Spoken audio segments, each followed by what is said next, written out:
ಹೇಳ್ರಿ ಅಣ್ಣಪ್ಪ ಅವ್ರೆ. ನಮಸ್ತೆ ಅಣ್ಣ. ಹೇಳ್ರಿ, ನಮಸ್ಕಾರ ಹೇಳ್ರಿ. ಆಫೀಸ್ ಹತ್ರ ಬಂದಿದ್ದೆ ಮಾತಾಡೋಣ ಅಂತ.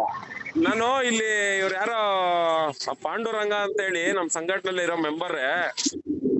ಒಂದು 7-8 ಜನ ಆಟೋ ಡ್ರೈವರ್ಗಳಿಗೆ ಅವ್ನ ಯಾರೋ ಡೀಲರು ಫ್ರಾಡ್ ಮಾಡ್ಬಿಟ್ಟವನ ಉತ್ರಳ್ಳಿಲಿ. ಅಲ್ಲಿಗೆ ಹೋಗ್ತಾ ಇದೀನಿ ಈಗ, ನಾಗರಬಾವಿಲಿ ಇದೀನಿ ಈಗ, ಆನ್ ದ ವೇ ಹೋಗ್ತಾ ಇದೀನಿ ಉತ್ರಳ್ಳಿಗೆ. ಇಷ್ಟೊತ್ತಕ ಅಲ್ಲೇ ಆಫೀಸ್ ಅಲ್ಲಿ ಇದ್ದೆ. ಹೇಳಿ, ಏನಾಗ್ಬೇಕು?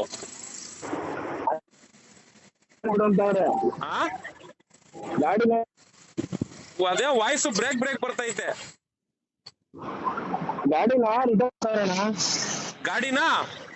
ಗಾಡಿನ ರಿಟರ್ನ್ ಬಿಡ್ಬೇಕಂತ ಅವ್ರಿಗೆ. ಈಗ ನೀವು ನನಗೆ ಟೆಲಿಗ್ರಾಮ್ ಅಲ್ಲಿ ಪರ್ಸನಲ್ ಆಗಿ ಅಪ್ಡೇಟ್ ಕೊಟ್ಟಿದ್ದು ನಾನು ಕೇಳಿಸ್ಕೊಂಡೆ. ಈಗ ನಾನ್ ಕೇಳೋದಕ್ಕೆ ನೀವು ಒಂದೊಂದಕ್ಕೆ ಉತ್ತರ ಕೊಟ್ರೆ ನಾನು ಆಮೇಲೆ ಹೇಳ್ತೀನಿ. ಸರಿ ಅಣ್ಣ. ಈಗ ನೀವು ಈಗ ನೀವೇನು ಆಟೋ ತಗೊಂಡಿದ್ದೀರಲ್ಲ, ಯಾರೋ ಸ್ಟಿಲ್ ಹೊಸ ಆಟೋ ಏನ್ ನಿಮ್ ಕೈಯಲ್ಲಿ ಇದೆ ಇವಾಗ, ಅದಕ್ಕೆ ಟಾಪು ರೂಪಿಂಗು ಎಲ್ಲಾ ಮಾಡಿಸ್ಬಿಟ್ಟಿದೀರಾ? ಮಾಡಿಸ್ತಿದ್ದೀನಿ ಅಣ್ಣ. ಇವಾಗ ಗಾಡಿ ಏನು ಅಂದ್ರೆ ನಂಬರ್ ಪ್ಲೇಟ್ ಒಂದ್ ಕೈ ಕೊಟ್ರೆ ಸಾಕು, ಇವಾಗ ನೀವು ದುಡಿಮೆಗೆ ಹೋಯ್ತೀರಾ. ಹೌದಣ್ಣ. ಈ ಸ್ಟೇಜ್ ಅಲ್ಲಿ ಐತಾ ಗಾಡಿ? ಹೌದಣ್ಣ. ಈಗ ಮೊದಲನೇದಾಗಿ ಈಗ ನೀವು BBMP ಅಲ್ಲಿ ಅರ್ಜಿ ಹಾಕುದ್ರಲ್ಲ, BBMP ಅಲ್ಲಿ ಅರ್ಜಿ ಹಾಕುದ್ರಲ್ಲ, ಹೌದಣ್ಣ. ಅರ್ಜಿ ಹಾಕಿದ್ ಯಾವ ವರ್ಷದಲ್ಲಿ ಅರ್ಜಿ ಹಾಕಿದ್ದು? ಫಸ್ಟ್ 2019 ಅಣ್ಣ. ಅದಾದ್ಮೇಲೆ ನೆಕ್ಸ್ಟ್ ಅರ್ಜಿ ಯಾವಾಗ ಹಾಕಿದ್ದು? 2025 2026. 2025-26 ಅರ್ಜಿ ಹಾಕುದ್ರಿ, ಮತ್ತೆ ಹಳೇದೊಂದು ಅರ್ಜಿ ಹಾಕಿದ್ರಿ. ಇವಾಗ ಅರ್ಜಿ ಹಾಕದ್ಮೇಲೆ, ಹಲೋ ಹೇಳಿ ಅಣ್ಣ.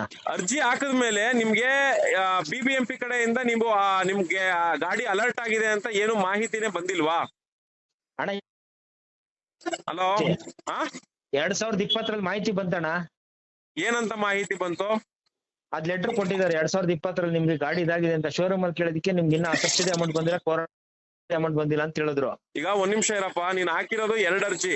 2 ಅರ್ಜಿಯಲ್ಲಿ 2025-26 ರೀಪ್ಲೇ ಬಂದಿಲ್ಲ, ಮೊದ್ಲ ಹಾಕಿರೋದಕ್ಕೆ ರೀಪ್ಲೇ ಬಂದೈತೆ. ಮೊದ್ಲಾಕಿದ್ಕು ರೀಪ್ಲೇ ಬಂದಿತ್ತು ಅವಾಗ ಕೊರೋನಾ ಟೈಮ್ ಅಂದ್ಬಿಟ್ಟು ಗಾಡಿಗಳಿಗೆ ಯಾರಿಗೂ ಸಬ್ಸಿಡಿ ಕೊಡ್ತಾ ಇಲ್ಲ BBMP ಅಂತ ಸ್ಟಾಪ್ ಮಾಡಿದ್ರು ಅಂತ ಅಂದ್ರು. ಅದಾದ್ಮೇಲೆ 2000 ಶೋರೂಮ್ ಅವ್ರು ಫೋನ್ ಹಾಕಿ ಕರೆದ್ರು, ನಿಮ್ ಗಾಡಿ ಸೆಲೆಕ್ಷನ್ ಆಗಿದೆ, ತಿರ್ಗಾ ಹಳೆ ಅಪ್ಲಿಕೇಶನ್ಗೆಲ್ಲ ತಿರ್ಗಾ ಅಪ್ಲಿಕೇಶನ್ಗೆ ಅಪ್ರೂವಲ್ ಮಾಡಿದ್ದಾರೆ, ಬನ್ನಿ ಶೋರೂಮ್ ಹತ್ರ ಅಂದ್ರು. ಶೋರೂಮ್ ಹತ್ರ ಹೋದೆ. ಅವಾಗ ನಂದು ಅವ್ರು ಲ್ಯಾಪ್ಟಾಪ್ ಇದೆಯಲ್ಲ, ಲ್ಯಾಪ್ಟಾಪ್ ಅಲ್ಲಿ ಸೆಲೆಕ್ಷನ್ ಆಗಿರೋದು ಹೆಸರು, ಫೋನ್ ನಂಬರ್ ಎಲ್ಲ ತೋರ್ಸಿದ್ರು. ತೋರ್ಸ್ಬಿಟ್ಟು ತಿರ್ಗಾ ಡೌನ್ ಪೇಮೆಂಟ್ ತಿರ್ಗಾ 4,000. ಅವಾಗ ಕೇಳ್ದೆ, ಮೇಡಮ್ ಅವಾಗ ಒಂದ್ಸಲಿ ಕಟ್ಟಿದ್ದೀನಲ್ಲ ಅಂದ್ರೆ, ಸರ್ ಅದನ್ನು ನಿಮ್ಗೆ ಬರುತ್ತೆ, ಈಗ್ಲೂ ಅದು ಹಳೆ ಲಿಸ್ಟ್ ಅಲ್ಲಿ ಇರುತ್ತೆ, ಈಗ್ಲೂ ಕಟ್ಬೇಕು ಅಂದ್ರು. ತಿರ್ಗಾ ಅವಾಗ್ಲೂ 4,000 ಕಟ್ಟಿದೆ, 8,000 ಕಟ್ಟಿದ್ದೆ. ಆಮೇಲೆ ಹಂಗೆ ನನ್ಗೆ 2022 ಆದ್ಮೇಲೆ ತಿರ್ಗಾ ನನ್ಗೆ ಅದು 22 ಹಾಕಿದ್ಮೇಲೆ ತಿರ್ಗಾ ನನ್ ಗಾಡಿನೂ ಬರ್ಲಿಲ್ಲ, ದುಡ್ಡು ಕೊಟ್ಟಿರ್ಲಿಲ್ಲ. ತಿರ್ಗಾ ಜಾಯಿಂಟ್ ಕಮಿಷನರ್ಗೆ ಹೋಗಿ ನಾನು ಲೆಟರ್ ಕೊಟ್ಟೆ, ಸರ್ ಈ ತರ ನಾನು 19ರಿಂದ ಅಪ್ಲಿಕೇಶನ್ ಹಾಕಿದೀನಿ, ನನ್ಗೆ ಗಾಡಿನೂ ಬಂದಿಲ್ಲ, ನನ್ಗೇನೂ ಇಲ್ಲ, ನನ್ ದುಡಿಮೆಗೆ ಒಂದು ಆಧಾರಕ್ಕೆ ಒಂದು ಗಾಡಿ ಒಂದು ವ್ಯವಸ್ಥೆ ಮಾಡಿಸ್ಕೊಡಿ, ಈ ತರ ತೊಂದರೆ ಆಗಿದೆ ಅಂತ ಹೇಳಿ ಲೆಟರ್ ಕೊಟ್ಟೆ 2023. ಆ 23 ಲೆಟರ್ ಕೊಟ್ಮೇಲೆ ಏನಾದ್ರು ಸಾಹೇಬ್ರು ಏನಾದ್ರು ಬರೋ ವರ್ಷ ತಿರ್ಗಾ ನಿನ್ಗೆ ಅಪ್ಲೈ ಮಾಡ್ತಾರಲ್ಲಪ್ಪ, ಇವತ್ತಿನ ಏನೇನ್ ದಾಖಲಾತಿ ಇದೆ ನಿನ್ ಹತ್ರ ಇರೋ ಎಲ್ಲಾ ದಾಖಲಾತಿ, ಹಳೆದು ಬಿಲ್ಗಳು ಏನೇನ್ ಕಟ್ಟಿದ್ಯಾ ಅದೆಲ್ಲ ಪಿನ್ ಮಾಡಿ, ಏನೇನ್ ಅಪ್ಲಿಕೇಶನ್ ಆಗಿದೆ ಎಲ್ಲ ಪಿನ್ ಮಾಡಿ ತಿರ್ಗಾ ರೀ ಅಪ್ಲಿಕೇಶನ್ ಹಾಕು. ಫಸ್ಟ್ ಪ್ರಿಫರೆನ್ಸ್ ಬರೋದು ನಿಮ್ಗೇನೆ ಬರೋದು, ಯಾರು ಅಳುಬಿಡಿತಾರೋ ಅವ್ರಿಗೇನೆ ಫಸ್ಟ್ ಕೊಡೋದು ಗಾಡಿಗಳು. ಅದಾದ್ಮೇಲೆ ಹೊಸದಾಗಿ ಹಾಕೋರ್ಗೆ ಆ ಲಿಸ್ಟ್ ಪ್ರಕಾರ ಬರ್ತಾರೆ ಅಂತಂದ್ರು. ಸರಿ ಅಂತ ಹೇಳಿ ತಿರ್ಗಾ ಅಪ್ಲಿಕೇಶನ್ ಅಲ್ಲಿ ಹಾಕ್ದೆ. ಈ ಸಲ 25-26 ಸೆಲೆಕ್ಷನ್ ಆಯ್ತಣ್ಣ. ಇವಾಗ್ಲೂ ಶೋರೂಮ್ ಅವರು ನನಗೆ ಫೋನ್ ಹಾಕಿರ್ಲಿಲ್ಲ, ಯಾರು ಎಸ್ಟೆಕ್ ಅವ್ರು ಫೋನ್ ಹಾಕಿರ್ಲಿಲ್ಲ, ನನಗ್ ಫೋನ್ ಹಾಕಿದ್ದು ಕಿವರಾಜ್ ಅವರು ಫೋನ್ ಹಾಕಿ, ನಿಮ್ ಗಾಡಿ ಸೆಲೆಕ್ಷನ್ ಆಗಿದೆ, ನಿಮ್ ಹೆಸರು ಸೆಲೆಕ್ಷನ್ ಆಗಿದೆ, ನೀವು ಶೋರೂಮ್ ಬಂದು 2,000 ಕಟ್ಟಿ ಬುಕ್ ಮಾಡ್ಕೊಳ್ಳಿ ಅಂತ ಅಷ್ಟ್ ಮಾತ್ರ ಹೇಳಿದ್ರಣ್ಣ. ಅವಾಗ ನಾನೇನ್ ಮಾಡಿದೆ, ಶೋರೂಮ್ ಅವ್ರು ಕೇಳಿದೆ, ಮೇಡಮ್ ನಾನು ಆಲ್ರೆಡಿ ಎಸ್ಟೆಕ್ 8,000 ದುಡ್ಡು ಕಟ್ಟಿದೀನಿ, ಇವಾಗ ನೀವು ಶೋರೂಮ್ ಅವರು ಫೋನ್ ಮಾಡಿ ನೀವು 2,000 ಕಟ್ಟು ಅಂತೀರಾ, ಈಗ 10,000 ಆಗುತ್ತೆ, ನಾನು ಎಲ್ಲಿಂದ ಕಟ್ಲಿ ಮೇಡಮ್, ಅಲ್ಲೂ ಕಟ್ಟಿದ್ದೀನಿ ಇಲ್ಲೂ ಕಟ್ಟಿದ್ದೀನಿ ಅಂದಿದ್ದಕ್ಕೆ, ಆಯ್ತೀರಿ ಮೇಡಮ್ ನಾನು ಎಸ್ಟೆಕ್ ಫೋನ್ ಮಾಡ್ತೀನಿ ಅಂದೆ.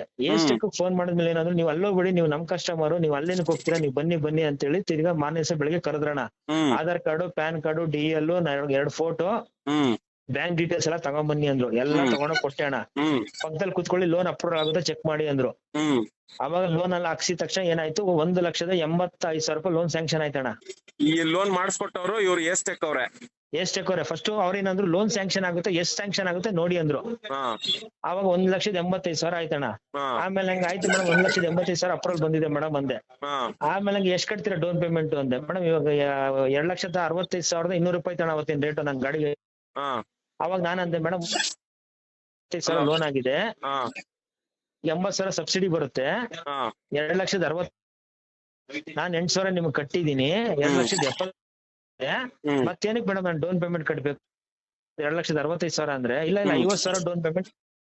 ಅವಾಗ ನಾನ್ 4 ಜನದ ಮುಂದೆ 50,000 ಅಂತ ಕೇಳಿ ಹಾ ಲೋನ್ ನ ಕ್ಯಾನ್ಸಲ್ ಮಾಡಾಕಿದ್ರು. ಹಾ ನಿಮ್ಗೆ ಇಲ್ಲಿ ಲೋನ್ ಆಗಲ್ಲ, ನೀವು ಬೇರೆ ಕಡೆ ಲೋನ್ ಮಾಡಿಸ್ಕೊಳ್ಳಿ ಅಂತ. ಅವಾಗ ನಿಮ್ಗೆ ಫೋನ್ ಹಾಕಿದ್ನ ಅವಾಗ ಏನ್ ಮಾಡಿದೆ ನಾನು, ಕದ್ರಿನಹಳ್ಳಿ ಕಮಲ್ ಫೈನಾನ್ಸ್ ಹತ್ರ ಹೋಗಿ 1,80,000 ಲೋನ್ ಮಾಡಿಸ್ತಾನ. ಲೋನ್ ಮಾಡಿಸಿದ್ಮೇಲೆ ಅವ್ರೇನಂದ್ರು, ಮೇಡಮ್ ಲೋನ್ ಅಪ್ರೂವಲ್ ಆಗಿದೆ, ಅಪ್ರೂವ್ ನೀವು ಬರೀ ಚಾರ್ಜ್ ನಂಬರ್ ಇಂಜಿನ್ ನಂಬರ್ ಕೊಡಿ, ನಾನು ಕಳಿಸ್ತೀನಿ ನಿಮ್ ಶೋರೂಮ್ಗೆ ಅಂದ್ರು. ಅವ್ರಿಗೂ ತಿರ್ಗಿ ಅವ್ರಿಗೂ ಇಲ್ದಿರೋ ಕತೆ ಎಲ್ಲ ಹೇಳಿದ್ರಣ್ಣ. ಅವ್ರ ಇನ್ನೂ ಹೆಸರು ಸೆಲೆಕ್ಷನ್ ಆಗಿಲ್ಲ BBMPದು. ಸೇಲ್ ಅಗ್ರಿಮೆಂಟ್ ಕೊಡಿ, ನಿಮ್ದು ಸೇಲ್ಸ್ ಇದು ಫೈನಾನ್ಸ್ ಮಾಡ್ತಾರೆ, ಅಗ್ರಿಮೆಂಟ್ ಪೇಪರ್ ಕೊಡಿ, ಲೆಟರ್ ಅಲ್ಲಿ ಕೊಡಿ, ಅದ್ ಕೊಡಿ ಇದ್ ಕೊಡಿ ಅಂತೇಳಿ ಅವ್ರಿಗೂ ಕ್ಯಾನ್ಸಲ್ ಮಾಡಕ್ಕೆ. ಇವಾಗ ನನ್ಗೆ ಅರ್ಥ ಆಯ್ತು. ಇವಾಗ ಇವನೇ ಲೋನ್ ಮಾಡ್ಸು ಕೊಟ್ಟ, ಲೋನ್ ದುಡ್ಡು ಸ್ಯಾಂಕ್ಷನ್ ಆಯ್ತು, ಆ ದುಡ್ಡು ಇವ್ರು ಆಲ್ರೆಡಿ ತಗೊಂಡ್ಬಿಟ್ಟವ್ರೆ, ಶೋರೂಮ್ ಅವ್ರು ತಗೊಂಡವ್ರೆ. ಈಗ ಶೋರೂಮ್ ಅವ್ರ ಲೆಕ್ಕಾಚಾರದಲ್ಲಿ ನಿನ್ನ ಡೌನ್ ಪೇಮೆಂಟ್ ಅಮೌಂಟ್ ಮತ್ತೆ ಆ ಲೋನ್ ಆಗಿರೋ ಅಮೌಂಟ್ ಶೋರೂಮ್ ಅವ್ರು ಎತ್ಕೊಂಡ್ಬಿಟ್ಟವ್ರೆ. ಅದು ನಾನು BBMP ಕಡೆಯಿಂದ ನಿಮ್ಗೆ ಸಬ್ಸಿಡಿ ಅಮೌಂಟ್ ಇವ್ರು ಬರ್ಲಿ ಅನ್ನೋ ತರದಲ್ಲಿ ಇವ್ರು ವೈಟಿಂಗ್ ಇಟ್ಕೊಂಡವ್ರ. ಅದು ಏನಾಯ್ತಂದ್ರೆ ಶೋರೂಮ್ ಇಂದ ಲೋನ್ ಅವ್ರು ಫೋನ್ ಹಾಕಿದ್ರಣ್ಣ, ತಾರೀಕು ಲೋನ್ ಕಟ್ಬೇಕು ಅಂದ್ರು. ಮೇಡಮ್ ನನ್ಗೆ ಏನ್ ಮೇಡಮ್ ಇನ್ನ ಗಾಡಿ ನಂಬರ್ ಬಂದಿಲ್ಲ, ರಿಜಿಸ್ಟರ್ ಆಗಿಲ್ಲ, 3ನೇ ತಾರೀಕು ಲೋನ್ ಕಟ್ಟು. ಸರಿ ಸರ್, ಸೆಪ್ಟೆಂಬರ್ಗೆ ಹಾಕೊಡ್ಲ ಸರ್ ಅಂತ ಅಂದ್ರು. ಆಯ್ತು ಮೇಡಮ್, ಒಳ್ಳೆ ಕೆಲಸ, ಸೆಪ್ಟೆಂಬರ್ಗೆ ಹಾಕೊಡಿ, 200 ರೂಪಾಯಿ ಜಾಸ್ತಿ ಆಗುತ್ತೆ ಅಂದ್ರು. 200 ರೂಪಾಯಿ ಜಾಸ್ತಿ ಆದ್ರೆ ಪರವಾಗಿಲ್ಲ, ಸೆಪ್ಟೆಂಬರ್ಗೆ ಲೋನ್ ಹಾಕೊಡಿ ಅಂತಂದೆ. ಆ ಮೇಡಮ್ ಒಪ್ಕೊಂಡ್ರು. ಒಪ್ಕೊಂಡು ವಿಚಿನ್ ಅರ್ಧ ಅವರಲ್ಲಿ ತಿರ್ಗಾ ಶೋರೂಮ್ ಅಲ್ಲಿ ಏನೇನ್ ಮಾತುಕತೆ ಆಯ್ತು ನನಗೆ ಗೊತ್ತಿಲ್ಲಣ್ಣ. ತಿರ್ಗಾ ಫೋನ್ ಹಾಕ್ಬಿಡಿ, ಇಲ್ಲ ನಿಮ್ ಸೆಪ್ಟೆಂಬರ್ ಆಗಲ್ಲ, ನೀವು ಗಾಡಿ ಕೊಟ್ಟಿದ ತಕ್ಷಣ ಶೋರೂಮ್ ಅವ್ರು ನಮ್ಗೆ ಪ್ರೆಷರ್ ಹಾಕಿ ಗಾಡಿ ಡೆಲಿವರಿ ಕೊಟ್ಬಿಟ್ಟಿದೀವಿ, ನನ್ಗೆ ಲೋನ್ ಅಮೌಂಟ್ ಕಳ್ಸಿ ಅಂತ ಹೇಳಿ 1,87,000 ಅವ್ರ ಅಕೌಂಟ್ ತಗೊಬಿಟ್ಟಿದ್ದಾರೆ. ಇವಾಗ ನಾವು ಅಮೌಂಟ್ ಕೊಟ್ಟಾಗಿದೆ, ನಮ್ಗೆ EMI ಕಟ್ಟಬೇಕು ಅಂದ್ರು. ಸರಿ ಅಂತ ಸುಮ್ನೆ ಇದ್ದಣ್ಣ. ಕೊನೆಗೆ ಏನ್ ಮಾಡಿದ್ರೆ, ನಂಬರ್ ಕೇಳಕ್ಕೆ ಅಂತ 15 ದಿವಸದಿಂದ ಕೇಳ್ದಣ್ಣ. ಬೆಳಗ್ಗೆ ಬನ್ನಿ, ಮಧ್ಯಾಹ್ನ ಬನ್ನಿ, ಸಾಯಂಕಾಲ ಬನ್ನಿ ಅನ್ನೋರು. ಆಯ್ತು, ನಂಗೆ ಅರ್ಥ ಆಯ್ತು. ಈಗ ಅವ್ರು ಸಬ್ಸಿಡಿ ಅಮೌಂಟ್ ಬಂದಿಲ್ಲ ಅನ್ಬಿಟ್ಟು ನಿಮ್ಗೆ ಅವನು ನಂಬರ್ ಪ್ಲೇಟ್ ಕೊಡ್ದಂಗ್ ಆಟ ಆಡಿಸ್ತವನೆ ಒಂದು. ಈಗ ಇದ್ರಲ್ಲಿ ನಾನ್ ಕೇಳೋದೇನು ಅಂದ್ರೆ, ನಿಮ್ದು DL ಪರ್ಮಿಟ್ ಈಗ ಇವಾಗ ಏನ್ ಆಟೋ ತಗೊಂಡಿದ್ದೀರಲ್ಲ, ಅದ್ರ ಬೇಸ್ ಮೇಲೆ ನಿಮ್ಗೆ DL ಪರ್ಮಿಟ್ ಇನ್ನ ಕೊಟ್ಟವ್ರ ಇಲ್ವಾ? DL ಪರ್ಮಿಟ್ ಆಲ್ರೆಡಿ ನನ್ DL ಪರ್ಮಿಟ್ ಮೇಲೆ ನಾನು ಆಲ್ರೆಡಿ ಪ್ರೊಸೀಡಿಂಗ್ ಕಾಪಿನೂ ಕೊಟ್ಬಿಟ್ಟಿದ್ದೀನಣ್ಣ. ಅವ್ರ ಕೈ ಕೊಟ್ಟಿದ್ರಾ?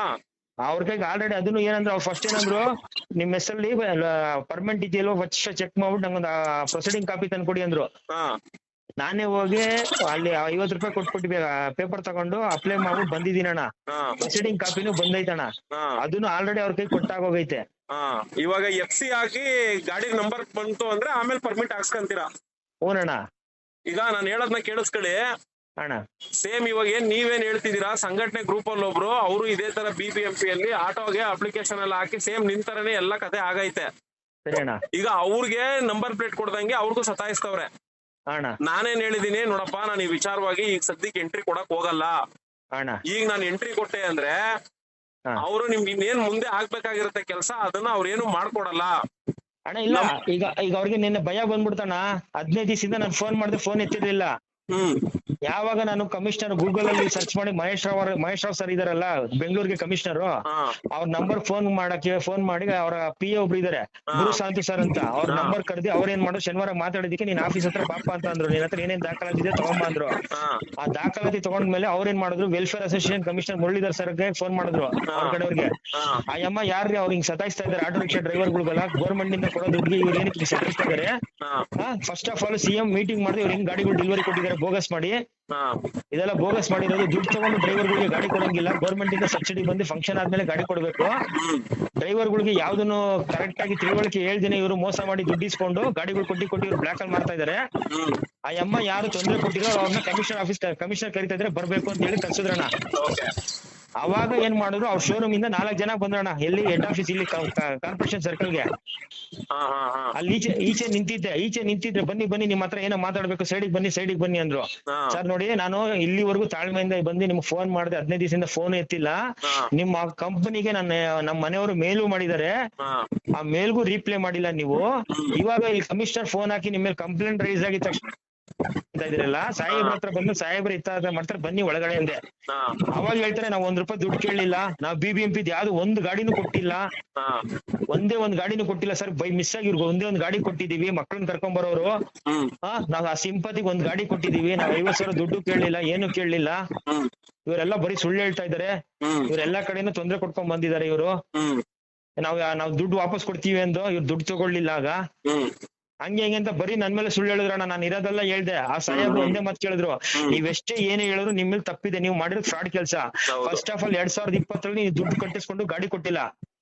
22 ದುಡ್ಡು ಕಟ್ಟಿಸ್ಕೊಂಡಿದ್ರೆ ಗಾಡಿ ಕೊಟ್ಟಿಲ್ಲ. ಅಮೌಂಟ್ ನ ಡ್ರೈವರ್ಗೆ ರೀಫಂಡ್ ಕೊಡ್ಬೇಕಾಗಿತ್ತು, ಏನು ಕೊಟ್ಟಿಲ್ಲ.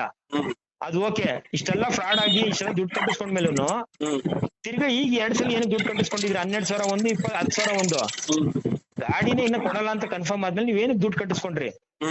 ನೀವ್ ಮಾಡಿದ್ರೆ ಫ್ರಾಡ್ ಇದು. ಈ ಅಪ್ಪ ನನ್ನ ಹತ್ರ ಬಂದು ಮಾತುಕತೆ ಮಾತಾಡಿದಾನೆ, ಈ ಲೆವೆಲ್ ವರೆಗೂ ಬಂದಿದ್ದಾನೆ. ತಪ್ಪಿದ್ದು CM ಲೆವೆಲ್ ಹೋದ್ರೆ ನಿಮ್ಮ ಶೋರೂಮ್ ಟೆಂಡರ್ ಬ್ಲಾಕ್ ಲಿಸ್ಟ್ ಹೋಗುತ್ತೆ, ನಿಮ್ಗೆ ಟೆಂಡರ್ ಕ್ಯಾನ್ಸಲ್ ಮಾಡಿಸ್ತೀನಿ ಅಂತಂದ್ರು. ಆಮೇಲೆ ಏನಂದ್ರು, ಸರ್ ಈ ತರ ನನ್ಗೆ 5 ದಿವಸಕ್ಕೆ ಲೋನ್ ಕಟ್ಟು ಅಂತಂದ್ರೆ, ಲೋನ್ ಈ ಹುಡುಗನ್ಗೆ ಕಟ್ಟಕ್ ಹೋಗ್ಬಾರ್ದು, ನೀವು ಕೇಳಕ್ ಹೋಗ್ಬಾರ್ದು. ಅವ್ರು ಅದ್ ಹೇಳಿದ್ರು, ಲೋನ್ ನ ಹೋಲ್ಡ್ ಮಾಡಿ, EMI ನ ಈ ಹುಡುಗ ಕಟ್ಟಂಗಿಲ್ಲ. ಸೆಪ್ಟೆಂಬರ್ 15ನೇ ತಾರೀಕು CM ಫಂಕ್ಷನ್ ಮಾಡ್ತಾರೆ. ಫಂಕ್ಷನ್ ಆದ್ಮೇಲೆ ಗಾಡಿ ಕೊಡ್ಬೇಕು. ಸೆಪ್ಟೆಂಬರ್ 15ನೇ ತಾರೀಕಿಂದ ಲೋನ್ ಸ್ಯಾಂಕ್ಷನ್ ಮಾಡಿ, ಅವತ್ತಿಂದ ಕಟ್ಟಕ್ ಹೇಳಿ, ನೀವು ತೊಂದ್ರೆ ಕೊಡಬಾರ್ದು ಅಂತ ಹೇಳಿ ಹೋಲ್ಡ್ ಮಾಡಿಸಿದ್ರು. ಲಾಸ್ಟ್ ಅಲ್ಲಿ ಇಷ್ಟೆಲ್ಲ ಹೇಳಿದ್ಮೇಲೆ, ಸರ್ ಹಂಗಾರ ಸೆಪ್ಟೆಂಬರ್ 15ನೇ ತಾರೀಕು ಗಾಡಿ ನಮ್ಮ ಹತ್ರ ಇಲ್ಲಿ ಗಾಡಿ ತಂದು ಬಿಡಿ ಸರ್ ಅಂತ ಹೇಳಿ ಶೋರೂಮ್ ಅಲ್ಲಿ ಅವ್ರಿಗೆ ಪ್ರೆಷರ್ ಮಾಡಿದ್ರಣ್ಣ. ಅವಾಗ ಏನ್ ಮಾಡ್ಬಿಟ್ರು ಕಮಿಷನರ್ ಸಾಹೇಬ್ರು, ಗಾಡಿ ತಗೊಂಡಾಗ ಅಲ್ಲಿ ಬಿಟ್ಬಿಡಪ್ಪ, ಅಲ್ಲೇ ಇರ್ಲಿ ಗಾಡಿ ಸೇಫ್ಟಿ ಆಗಿರುತ್ತೆ ಹಂಗೆ ಹಿಂಗೆ ಅಂದ್ರು. ಅವಾಗ ನಾನ್ ಅದಕ್ಕೆ ಏನ್ ಯೋಚನೆ ಮಾಡಿದೆ ಅಂದ್ರೆ, ಇವ್ರು ನಮ್ಮ ಮನೇಲಿ ಏನಂದ್ರು, ನಮ್ಮ ಅಣ್ಣವರೆಲ್ಲ ಏನಂದ್ರು, ಇವ್ರು ಮಾಡಿರೋ ಫ್ರಾಡ್ ಕೆಲಸ ಇವಾಗ ಕಮಿಷನರ್ ಅವ್ರಿಗೆ ಮಾತ್ರ ಗೊತ್ತಾಗಿದೆ, ಇದಿನ್ನ ಬೇರೆಯವ್ರ ದೊಡ್ಡವ್ರಿಗೆ ಯಾರಿಗೂ ಗೊತ್ತಾಗಿಲ್ಲ.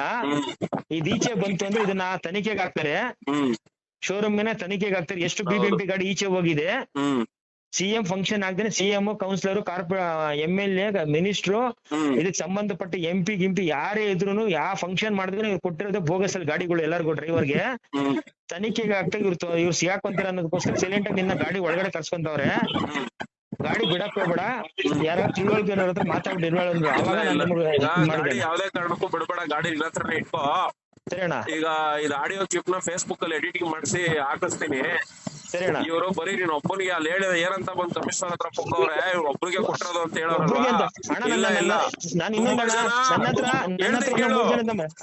ಮೊನ್ನೆ ನಾನೇ Facebook ಅಲ್ಲಿ ಲೈವ್ ಮಾಡಿದೀನಿ, BBMP ಇದು ಹಗರಣ ಐತೆ ತೆಗಿತೀನಿ ಅತಿ ಶೀಘ್ರದಲ್ಲೇ ಅಂತ ಹೇಳಿ ಮೊನ್ನೆ ಮಾತಾಡ್ ಬಿಟ್ಬಿಟ್ಟಿದೀನಿ.